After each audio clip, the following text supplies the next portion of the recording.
মানুষগুলো 150 টাকা বেতনে কাজ করছে, কে 3 বেলা খেতে পাচ্ছে না, তার হিসাব নেতারা রাখে না। সেই জন্য তারা 5 বছর ছাড়া ছাড়া এই বাউরি পাড়া, হাড়ি পাড়া, মুচি পাড়া, খয়রা পাড়া, বাগতি পাড়া, ডম পাড়া, এই পাড়াগুলোর কথা মনে আসে বলেই তারা ভোটের সময় এসে দৌড়হাত করে দেখবেন মালা পরে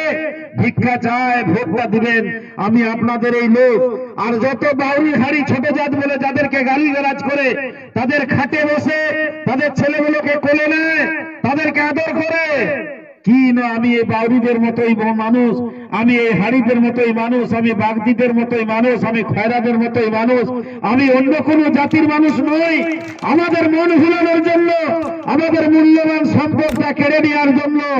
আমাদের যুব সমাজকে দায়িত্ব দিয়ে যায়, তাদের ক্লাবে 5,000 টাকা দিয়ে গেলাম, কালকে রাত্রেবেলা সবাই মিলে মদ মাংসের ফিস্ট খাবি, আর সব মহিলাকে নিয়ে যে সকাল সকাল লাইনে দাঁড়িয়ে 6টার আগে ভোটটা দেওয়া করাবি, যাতে একটি ভোটও মিস না হয়, হয় জোড়া ফুল, না হয় পদ্ম ফুল, না হয় কেস্তা হাতুড়ি, না হয় তাই হাত চিহ্ন।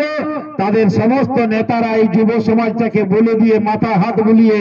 আমাদেরকে সবাই মিলে ভোটটা নিয়ে যখন চলে যায়,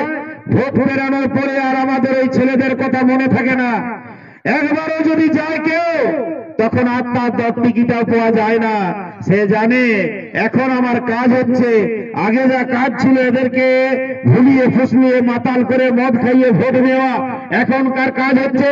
আমার শালির ছেলেটার চাকরি করা, আমার ছেলেটার চাকরি করা, আমার বউয়ের একটা চাকরি করা, আমার ভাইয়ের ছেলেটার চাকরি করা, আমি কোথায় ফ্ল্যাট কিনবো, বিষ্ণুপুরে 2টা,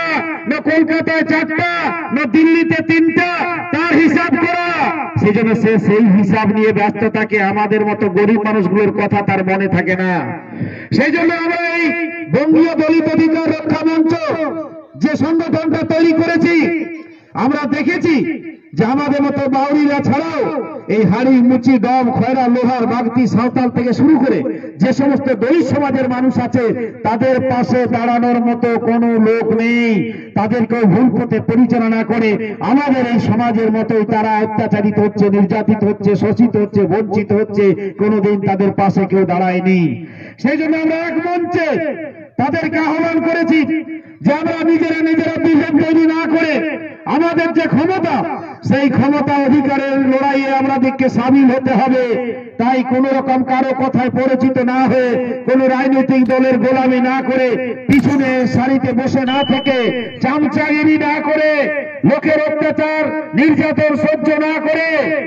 আমরা আগামী দিনে আমাদের এই সমস্ত জাতির মানুষকে ঐক্যবদ্ধ করে, গাজনদা যেটা বলেছে, সোনামুখী ব্লকের মধ্যে 50,000-এরও বেশি লোক জমায়েত করে আমরা জনসভা করে দেখিয়ে দিতে চাই যে আমরা কিন্তু আর আপনাদের পায়ের তলায় থেকে ওই 5 কুত্তা হয়ে বাঁচতে পারবো না। আমরা যতদিন না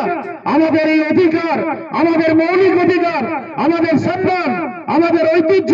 আমাদের আত্মমর্যাদার লড়াই প্রতিষ্ঠিত করতে না পারছি, ততদিন আমরা কিন্তু সংগঠিত ভাবে পৃথিবীর প্রতিটি কোনায় কোনায় আন্দোলনকে পৌঁছে দেব।